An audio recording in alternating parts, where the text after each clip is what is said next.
Hello everyone and welcome to my Best of Super Juniors 2018 Day 1 review of the show, the free show. I would have been fine with just my $9.99 for New Japan World, but for free, goddamn it, this was a hell of a show.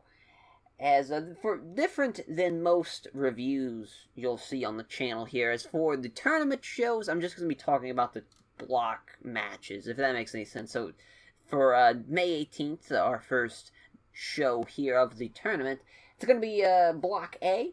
It's each Best Super Juniors show has 4 block tournaments matches, and they're usually at the end of the show. This one, the first one, we have here is Yoshinobu Kanemaru and Tiger Mask 4 going one-on-one, and in typical Suzuki Gun fashion, it took 3 seconds for the match to go to the outside. Tiger Mask hits a Tiger Driver on Kanemaru, kicks out of it. Both men go to the top rope. Tiger Mask 4 hits a top rope butterfly suplex. Kanemaru kicks out of it again. Tiger Mask locks in an armbar. Kanemaru just gets the rope in time. That was some good shit there, I'm not gonna lie. That was some good stuff. And I'll just say, in all honesty here, I was actually impressed by Tiger Mask 4's performance. Usually, during his prime, he was very, very good. The early 2000s, Tiger Mask 4 was one of the best Super Juniors in the world. But here in 2018, he's very much like at the bottom of this tournament. He's very much like at the bottom of the barrel, him and Kanemaru. But here, I don't know if it was just because he's so much better than Kanemaru, or he was actually doing good stuff. Either way, I was actually very impressed by his stuff. Kanemaru starts using the Young Lions at ringside as weapons, body slamming them into Tiger Mask and throwing Young Lions into Tiger Mask. Some just cool stuff, and there was a nice little spot where he just kept on throwing Young Lions onto him while Tiger Mask tries to get back to the ring for the 20 count. The crowd popped for it. They were like, yeah, the fucking Cork and all crowd. Great crowd as always, and this crowd was no different. They were top form for this show. The finish comes when Kanemaru hits a superplex from the middle rope, and Tiger Mask rolls up Kanemaru with a small package for the win after, he hits the move, and that's the gimmick. It's a guilty pleasure spot of mine, when the guy hits the superplex and he's kind of like the veteran move to hit to lock in a small package roll up for the win. It's when it's done a lot, it can be very hacky and corny, but when it's done every now and again, and it's done in the right way, it's like, okay, I'm okay with it. And that was a nice little finish there. This match wasn't as bad as I thought it would be. To be honest, I thought it was a lock, for sure. A lock for the worst block match of the tournament. But there's a strong possibility that there will be a worse match down the line in this tournament. That was a decent little match. I'll give him that. Tiger Mask 4 did his job. Kanemaru, shitty heel. He did his job of being shit. Next match, though, Flip Gordon ACH. Man, this was a very fun match. This was probably the second best match of the show. This was very, very fun. I bet Flip Gordon is going to hate his flip spot once, the Super Juniors gets into, double digits as far as days of the tournament. Because, man, I bet that's just a fucking killer of a workout. As this was, as expected compared to the previous match, more of a change of pace into what the modern Super Junior style is. A lot of fast-paced shit. Flip Gordon fucking killed it. He was on fucking fire this match. He hits a springboard sling blade that looked great. He got so much fucking airtime on this double springboard tope. Hopefully somebody gets a sweet-ass picture of that, because that was dope as shit. Someone from way up there in Cork and all, and they get a nice visual air picture of it, because he got up there. That was awesome. ACH and Flip go into the upper part of the crowd. Flip does I call it the traditional Super Junior Cork and Hall stairway crossbody dive spot that people have been doing for years now. And it will never not get a reaction. The crowd popped huge for it. ACH chops the shit out of Flip Gordon as they go back into the ring. A one-arm deadlift German suplex from ACH. That was fucking awesome. there will never not be a cool deadlift German suplex spot, especially from junior heavyweight guys. Like, that's such a cool shit. Neville used to do it all the time. Pac, he just bust it out and be a fucking savage about it. There was a couple other people, too, who come to mind. ACH hits Big Bang Attack for the win. What a goddamn match this was. This was perfect for what it was. I was expecting Flip to look impressive here following his Honor Rising appearance, and I was expecting ACH to get the win here, just carrying that. He did great last year in the Best of Super Juniors, but I want him to be a more pivotal role into the company, so here he gets a win here, so that's nice for him. I mean, for a day one match, this is fucking perfect, because it got me excited to see both the guys some more. I'm like, I can't wait to see more of these guys. That's perfect. It's a perfect match for what they do, for what it was for a day one tournament match, and they killed it. That was a fun little match. I highly recommend it to anybody else who hasn't seen it. I always, this is the one video I forgot to be like, spoilers ahead, but I mean, listen, by now, if you're a fan of the channel and you've kept tuning in these previews and reviews, you know by now, you know. If you're just the lone straggler, and this is your first time, sorry, pal. My bad. As the co-main event, we got Bushi Inyo going a one-on-one. Bushi jumpstarts the match, attacking Yo from behind during his entrance. Yo debuting new singles gear and a new haircut for the tournament, I believe. I don't remember him having that haircut before. As he kind of looked like Kento Miyahara here.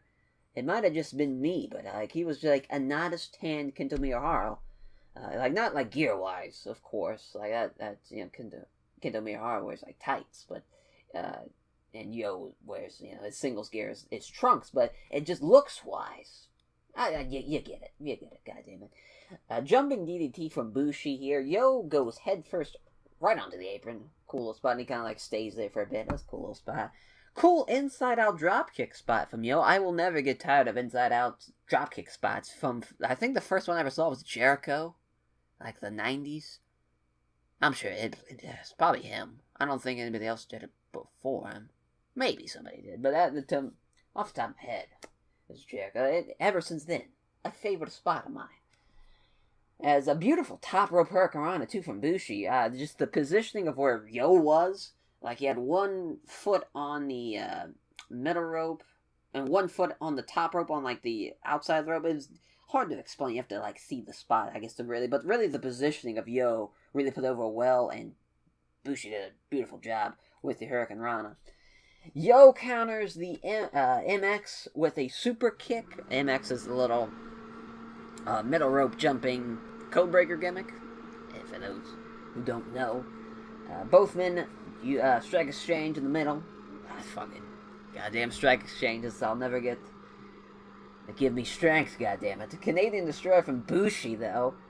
God, the Canadian Destroyer. That will never not be awesome. I don't... Fuck it. You know who... Fucking Peter Williams should have been this goddamn thing now. No, I'm just ribbing. I was gonna bury Chris Sabin some more, but I'll save that for another time. He's got a match against Kushida tomorrow, so listen, that's gonna be a good match. Goddammit, it's Kushida. Like, he's not gonna have a bad match, but I'm waiting for one where he's gonna be shit and I get to bury him some more. But, you know, no, I won't be so negative about it. No, I hope he does well. I really do. But part of me is like, I could bury him some more. A lot of people enjoyed that. So, that was... going back into the match here, but Yo counters a running MX into a bridge for the win. Yo gets a big upset win here. I loved it. Interesting to see how Roppongi 3K do singles-wise for this tournament, because they don't have singles finishers yet, and that was kind of a thing that the commentary talked about during the match. It was just kind of like, well, what the fuck we're going to see here from Yo, because really a lot of these guys you'll see with Sho and Yo, they'll be first-time singles matches for them. Bushi and Yo have had, like, a couple of singles matches before when Yo was a young lion, but obviously that's a lot different now. And, tomorrow, Sho's facing Dragon Lee, which that's going to be a lot of fun. They did some good stuff in the tag match early on the show. I'm a huge Dragon Lee fan. I wish he'd win Block B, to be honest, but I know he's not, just because he's a CMLL guy, but because he's fucking awesome. But that has a chance of being a sleeper match for this tournament. Like, I have very high hopes for that, and that's going to be a lot of fun. But yeah, just something to look out for. And it's something cool for a New Japan fan when you get to see guys develop their characters over time. You know, it's not like they just debut on TV day one and they have their character, they have their finishers, it's all planned out for them. Now, you get to organically see it happen, so it's a cool little thing. Oh, enjoy that. That's the thing I always enjoyed about the Japanese style of pro wrestling, you know, where you see guys build up from the ground up. It's always fun. The main event, Bone Soldier, Taiji Ishimori taking on Will Ospreay. Fucking very excited for this one. This was, I mean, obviously it's safe to assume this was going to be the match of the night. This is fucking Will Ospreay, Taiji Ishimori, two of the best Super Juniors of the past decade. You know, it's going to be very, very good. Start the match with a John Woo dropkick from Will Ospreay. That was fucking crazy, huh? John Woo right off the rip. Fucking goddamn. Ishii tries to throw Ospreay into some chairs on the outside. Ospreay leaps over him onto like a little platform and then does a senton onto Ishimori. Fucking effortlessly, too. Like, it's unfair how athletic this motherfucker is. It's crazy. It'll never not be just awe-inspiring to be like, fuck, you know, he just did that effortlessly. Insane. As Ishimori does the baseball slide German suplex spot, I fucking love that spot. I forget who else does that. Somebody else did it a while back, and it was like, God, I love that shit. I think it was the Bucks. It was somebody. Some junior team did it. God damn it, I remember. Fuck it. Nonetheless, Ishimori goes for a back handspring elbow. Ospreay ducks it into his own little back handspring kick there. Cool little spot here. Ishimori gets put in Cheeky Nando's. It's like, oh, fuck, Cheeky Nando's. He counters it into a little moonsault. That also gets countered by Will. He's looking for a tombstone. Ishimori counts it into like a variation of the Bloody Cross.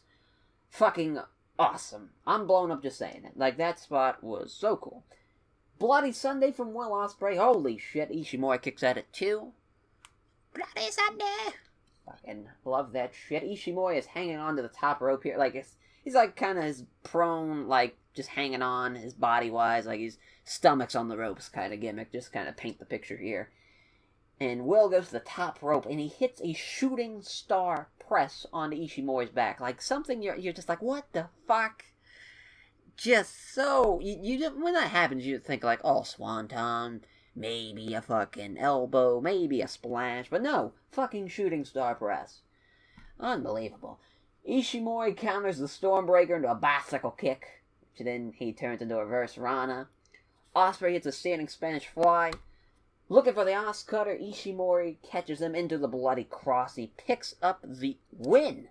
Hell yeah, Ishimori picks up the win on the IWGP Junior Heavyweight Champion Will Ospreay, and selfishly, trying to make this all about me, a correct prediction on my part, hell yeah, all about that. Ishimori gets a post-match promo. I did not get a translation for that, so sorry if you were looking forward to that. I'm sure once you've seen this, a translation will be posted. But that will do it for day one, for my predictions here. Good shit all around. Can't wait for more Super Junior action for the rest of the month. That was a hell of a day one, especially for free. You can't beat that. As also, I'll point out this. I did not know this until I tuned into the show tonight. Fucking the Rev Pro show, Epic Encounter with Ishii and Keith Lee 2. That's on New Japan World. Didn't know that. And I was like, oh, maybe it's one of those gimmicks. So sometimes they'll like show it. Because sometimes I'll be like on the New Japan like domain website, I guess, to describe it.